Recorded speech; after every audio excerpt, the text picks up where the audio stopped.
Enough with movies after this. May, December. It's on Netflix. It's produced with Netflix. It just came out this month by Todd Haynes.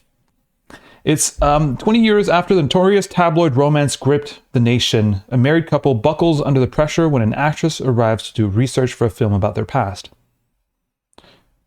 It's with Natalie Portman. And I don't know if anybody in chat has watched it. It was really, really good. Very, very meta. Do you like meta? Are you fans of meta in chat? True story. It's actually based on a true story with Mary Kay Letourneau. This is them in real life. What happened, you may ask? A 36-year-old woman slept with a 7th grader. And once she got pregnant, when she got out of prison, they got together and got married. And if I understand correctly, they're still together. It's a really strange story. And this is they have 3 children together. And at least in the movie, I don't know if it still is like that today. So this is that's the couple in the movie. And this is the couple in reality. And what happens is the character of Natalie Portman meets these guys to play her in a movie. But you know how meta that is?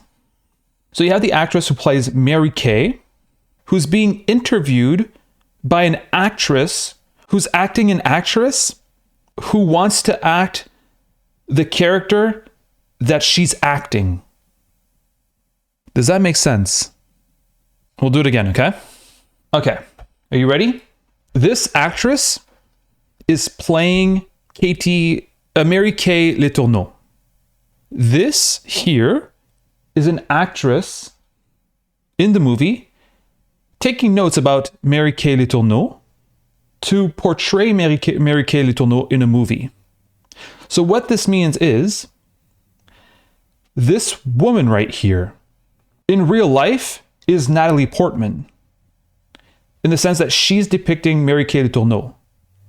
This woman here is also this actress, as she eventually portrays Mary Kay Letourneau at the end of the movie. So Natalie Portman is an actress acting as an actress who's studying an actress who portrays Mary Kay Letourneau.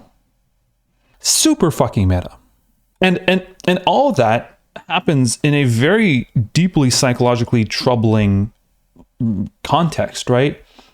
You see the effect that this 12-year-old kid, who's now 36, I think, in the story. So it's many years, it's 24 years after the events, where he's finally living with his aggressor. He married her, he has kids with her.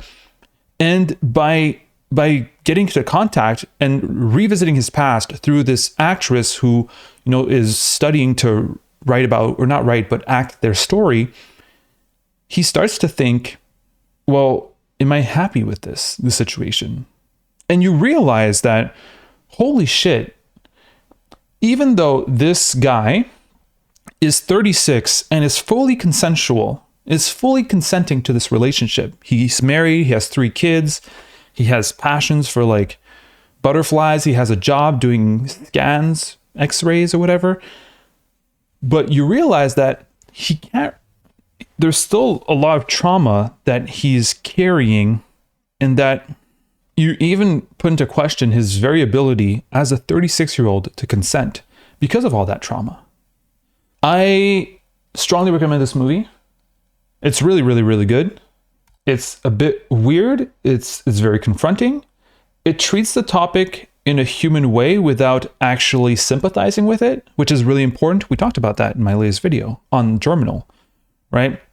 They're not necessarily demonizing, I don't think, Mary Kay Letourneau, but they're depicting someone who's deeply psychologically troubled and who brought basically a child into their psychological trouble, who has now inherited that trouble and now has 3 children with her. It's, yeah, I recommend it. And sometimes it's actually funny. I remember laughing at one of the jokes that was actually really fucking good. Cianzetta says, but what's so special about this Mary's life other than her being a weirdo? I think what's special about her, the story she has, is that, yeah, she's a weirdo. Yes, she abused a child who couldn't consent.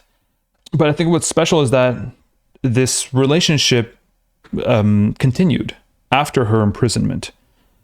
And you see that even though this relationship continued and there is the ability to consent, sometimes relationships and love and your connection to other people are extremely nuanced and extremely complicated in a way that you may not yourself understand them completely until something triggers a reaction, right?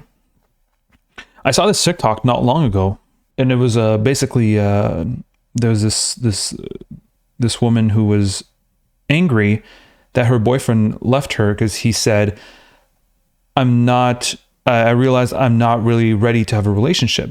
And she was really angry. She said, like, oh, men are so emotionally immature. Like he got surprised that he had like emotions or something, and then he decided to leave me.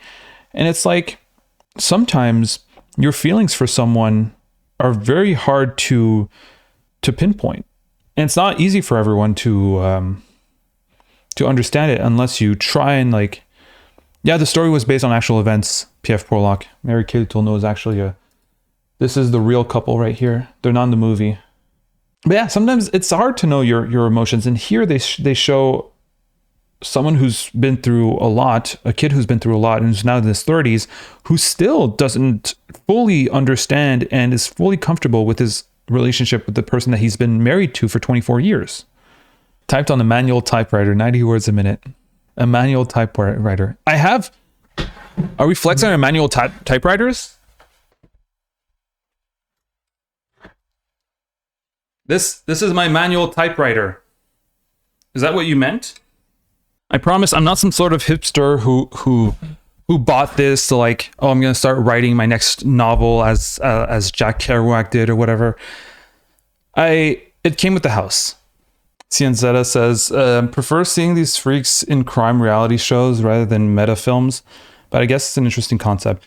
Yeah, but as I said, she's not portrayed favorably in the movie. I don't think so. But I think it may be interesting, important to go into her life and try to understand what's going on and see the human aspects of people who behave antisocially. I think that's important sometimes.